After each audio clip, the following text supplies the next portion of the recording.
আচ্ছা কোনসে আল্লাহ বড় না মানুষ বড়? ধরো গাদা, তুই কার হাতে কার জোড়া দেশ?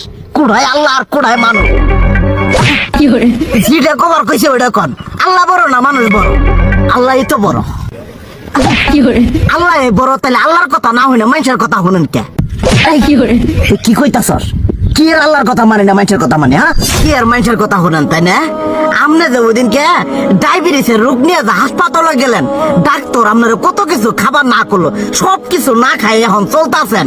তাহলে আল্লাহ যে আপনারে কইছে যে হারাম খাবার না, সুদ খাবার না, কই আপনি তো কাম কাজ বাদ দিয়ে এলাকার মধ্যে টাকা পয়সা না গায়ে খালি ওইলে দিয়েই খান, নিজেরা টেও হালাল ভাবে কামাই করেন না, ওই সুদও তো না করে টাকা করে লাভ আহে ওইলে দিয়ে দিয়ে চলেন আর পেটটা বড় বানাইছেন।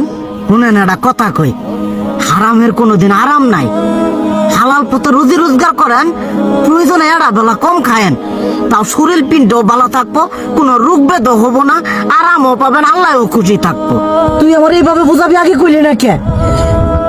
আসলে এই বিষয়টা তো আমি কখনো মাথায় এইভাবে নিইনি যে আমাদের কখনো ডাক্তার নিষেধ করলে ঠিকই আমরা নিষেধ মানি, কিন্তু উপর আল্লাহ যে কত কিছু নিষেধ করে দিয়ে সেটা মানি না। আর এই যে হারাম পথে টিয়া পয়সা কামাই করতেছেন, শরীরের মধ্যে দুনিয়া রোগ বেত হয়েছে, দেখা যাইতেছে যা টিয়া হারাম পথে কামাই করতেছেন তার তো বেশি টিয়া মনে করেন জ্বলে যাইতেছে গা বেশি। আজকের পর থেকে আমি আর এই হারাম সুদ খামো না, আমি হালাল পথে চলবো, হালাল টাকা পয়সা ইনকাম করবো। এতে করে যদি একবেলা কমও খাইতে হয় তবুও খামো, তবু আমি আর এই হারাম পথে চলবো না। আচ্ছা ঠিক আছে।